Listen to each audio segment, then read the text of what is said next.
लंगड़ रहे तब न उठावल जाई बबुआ मैं तारा टेढ़ कर लोगो तो बताओ ना बबुआ सोच गोड़ न रहता खड़ा रहती गोर रहला एकर माने तो दूरबीन लगा के देखला बड़ा कोयला बेचसन कोयला उनी है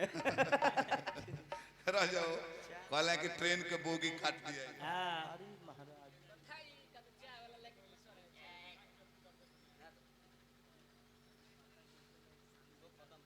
राधेश्याम कुमार जी लिखले बने सर तो बढ़िया बा पता कभी हिलता नहीं हवा हिला देती है अच्छा लड़का बिगड़ता नहीं लड़कियां बिगाड़ देती है अच्छा बहुत सुंदर गोम में का है मारे लड़के बिगाड़ ले सही हम नहीं मानो राम जी के कहे ना बिगाड़ दियल के कृष्ण जी के कौन है रहले कि खुद दूसरा के कोई हजार रखले रहले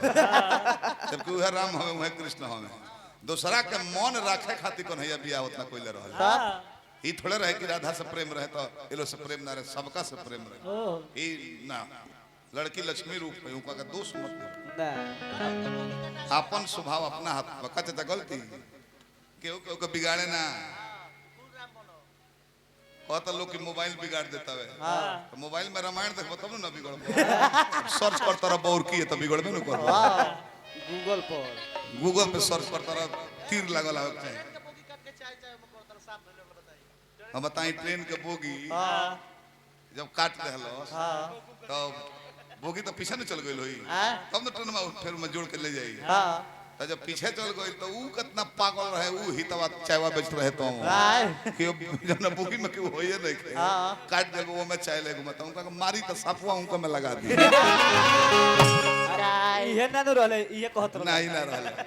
ई तो साफवा के मुड़िए धल रहले कटी है ना एगो नवा पाठ कर रहले अपना कहां खुखड़ी में खुखड़ी गांव का नाम है का नवा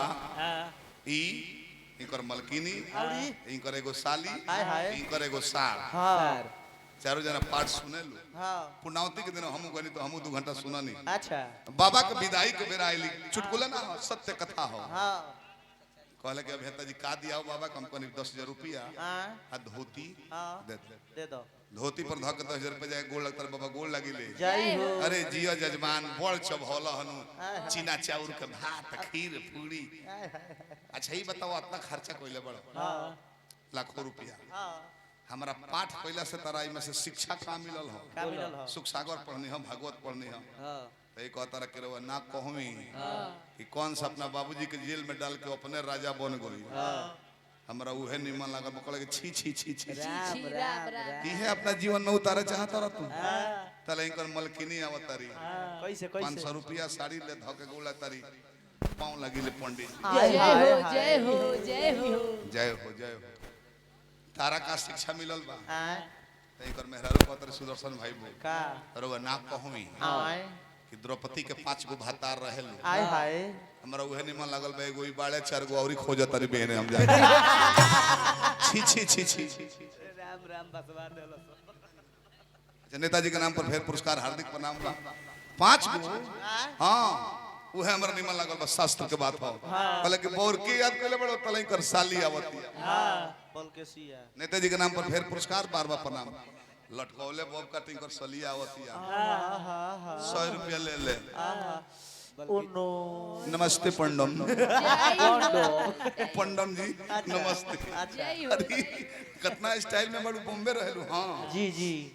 तू कुछ सिखलू कथा से आय तैकर साली कहतारी हाय हाय अरे वा ना कहमी का कहनी जी कि कुंती के कुंवारे में लड़का भई रहे अच्छा फिर मैं बानी के से खेलावते जाई राम राम तोबा मैं गोल के गोल कुलवासी है बसवा देलो तो तले इनका सारवा टोभकत आवता निर्मला हाय हाय पंडित जी गोल लगता नहीं जय जय हो जय हो अरे तो दब बुझाता बाबा तारा का शिक्षा मिलल बा सुदर्शन भाई का सार हो जी निर्मल हो नहीं के का नाम हो निर्बल बोलते में नहीं के गोल लगने कुछ कहीं जय हो जय हो तू का सीखले बड़ो बता दादा भीष्म के सजा के उड़त ना रहे ना शिखंडिया गोइल हाथ चमकौलस हथियार ध दले हम मुंह से भेंट न हो जाई कुल के कुलवासी बरो सजा ई तो मौत से मौत अंतिम पद जीवन के कमाई कोई नहीं तोहरे ऊपर खर्चा एह बात के गोइल जब सिवान जिला चर्चा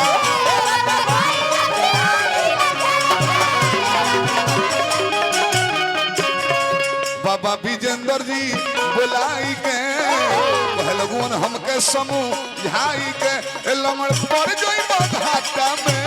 ए बेवफा के तू पटा में हमरा पड़ जइबे घाटा में गोई के दुनिया हमरा रोक दवाई बा गोरी के तू